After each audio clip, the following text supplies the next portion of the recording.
H.G. Wales की time machine एक काल्पनिक विज्ञान कथा उपन्यास है जो समय यात्रा के विचार पर आधारित है। इस उपन्यास का नायक एक वैज्ञानिक है जिसे लेखक ने केवल टाइम ट्रैवलर समय यात्री के रूप में संदर्भित किया है। उपन्यास की कहानी मुख्य रूप से 19वीं सदी के इंग्लैंड में शुरू होती है, जहां समय यात्री अपने मित्रों और वैज्ञानिक समुदाय के सदस्यों के सामने समय यात्रा की अवधारणा को पेश करता है। समय यात्रा का विचार। समय यात्री अपने दोस्तों को बताता है कि समय भी एक चौथा आयाम है, जैसे लंबाई, चौड़ाई और ऊंचाई है। वह समझाता है कि अगर हम 3 आयामों में यात्रा कर सकते हैं, तो सिद्धांत रूप में समय में भी यात्रा करना संभव है। वह एक छोटी, प्रयोगात्मक मशीन का प्रदर्शन करता है, जिसे देखकर उसके दोस्त हैरान हो जाते हैं। हालांकि, वे उसकी बातों को एक मजाक समझते हैं और इस विचार को गंभीरता से नहीं लेते। समय मशीन का निर्माण। समय यात्री ने समय यात्रा के सिद्धांत को साबित करने के लिए एक बड़ी और उन्नत समय मशीन बनाई। एक दिन, वह अपने दोस्तों को अपने घर बुलाता है और उन्हें बताता है कि वह खुद इस समय मशीन का परीक्षण करेगा। वह अपने दोस्तों को चेतावनी देता है कि अगर वह समय यात्रा पर सफल होता है, तो वह कई सालों बाद या फिर कई सालों पहले की दुनिया में होगा। उसके दोस्तों को इस पर संदेह होता है, लेकिन समय यात्री यात्रा पर निकल पड़ता है। भविष्य की दुनिया में यात्रा। समय यात्री अपनी मशीन में बैठकर लीवर खींचता है और मशीन तेजी से समय में आगे बढ़ने लगती है।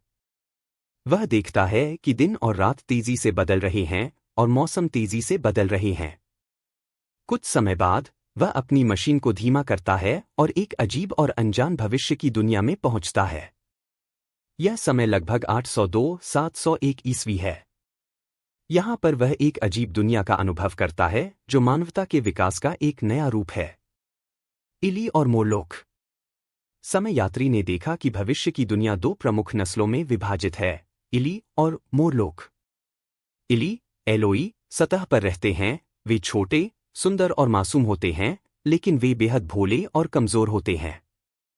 उनका जीवन बेहद सरल और आनंदमय प्रतीत होता है।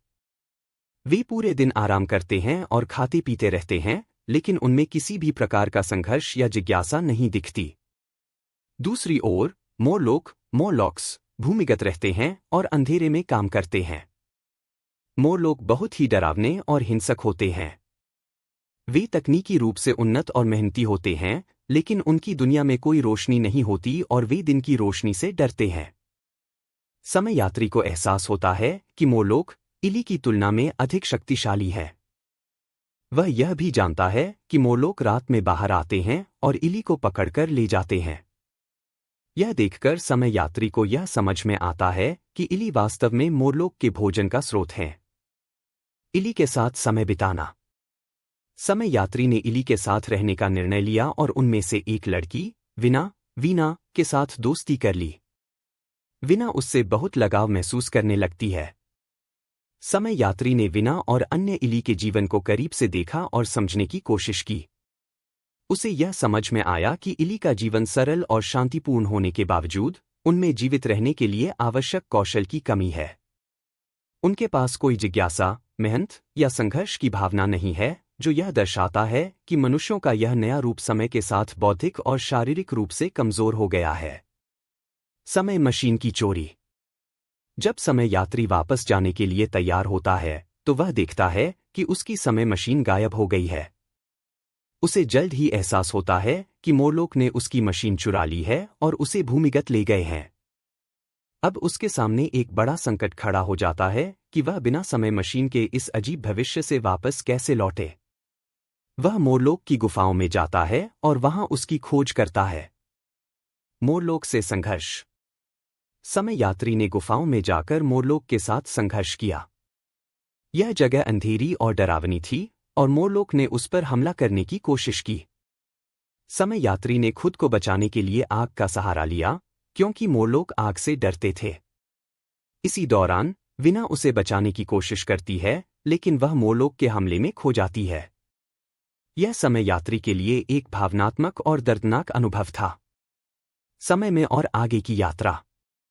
समय मशीन को पुनः प्राप्त करने के बाद, समय यात्री तेजी से समय में और आगे की यात्रा करता है।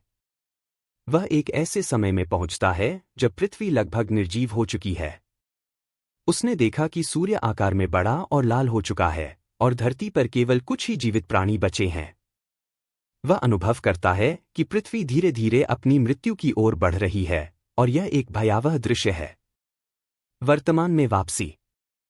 वह अंततः वापस वर्तमान समय में लौटता है, अपने दोस्तों के पास। समय यात्री बेहद थका हुआ और तनाव में होता है। वह अपने अनुभवों को विस्तार से अपने दोस्तों को बताता है।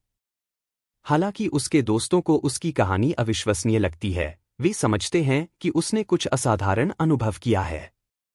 उसके कुछ दोस्त इस पूरी कहानी को एक सपना या भ्रम मानते हैं, जबकि अन्य इस पर विश्वास नहीं कर पाते। समय यात्री का अंतिम गुम होना। समय यात्री की कहानी समाप्त होने के बाद वह अपने दोस्तों को बताता है कि वह फिर से समय यात्रा पर जाएगा, लेकिन वह कहाँ जाएगा और कब लौटेगा, यह नहीं बताता। वह अपनी मशीन में बैठता है और फिर कभी वापस नहीं आता। उसके एक दोस्त ने उसकी कहानी को लिखने का निर्णय लिया और उसे लोगों के सामने प्रस्तुत किया। समय यात्री के अचानक गायब होने के बाद उसके दोस्त सोचते रहते हैं कि वह कहाँ गया होगा। उन्होंने कई संभावनाओं पर विचार किया। क्या वह भविष्य में एक बेहतर दुनिया की तलाश में गया था या अतीत में किसी महान सभ्यता की खोज में? लेकिन इसका कोई उत्तर नहीं मिलता। समाज पर टिप्पणी और गहरा संदेश। टाइम मशीन केवल एक समय यात्रा की कहानी नहीं है, बल्कि यह भविष्य में मानवता की संभावित स्थिति के बारे में भी एक चेतावनी है। वेल्स ने औद्योगिकीकरण के प्रभावों और समाज में वर्ग विभाजन के भविष्य को दर्शाया है। इली और मोलोक पूंजीपतियों और श्रमिकों के प्रतीक के रूप में दिखाए गए हैं। इली, जो सतह पर रहते हैं और आरामदायक जीवन जीते हैं, वे अमीर वर्ग का प्रतिनिधित्व करते हैं, जबकि मोलोक, जो भूमिगत रहते हैं और कठिन परिश्रम करते हैं, वे श्रमिक वर्ग का प्रतीक हैं। H.G. वेल्स ने यह भी दर्शाया है कि अगर समाज केवल आराम और उपभोग पर केंद्रित हो जाता है, तो वह शारीरिक और बौद्धिक रूप से कमजोर हो जाएगा। इली और मोलोक दोनों ही इस बात का उदाहरण हैं कि अत्यधिक आराम और अत्यधिक परिश्रम दोनों ही मनुष्यों को एक हद तक क्षीण कर सकते हैं। H.G. वेल्स की टाइम मशीन एक कालजयी रचना है जो समय यात्रा की अवधारणा को प्रस्तुत करती है और भविष्य की दुनिया के बारे में एक गहरी और चिंताजनक दृष्टि प्रदान करती है। यह उपन्यास न केवल विज्ञान कथा के रूप में अद्वितीय है, बल्कि इसमें समाज के भविष्य और मानवता की संभावित दिशा के बारे में भी गहरा संदेश है। इस कहानी के माध्यम से वेल्स ने भविष्य की अनिश्चितता और वर्तमान समाज की समस्याओं को बखूबी उजागर किया है।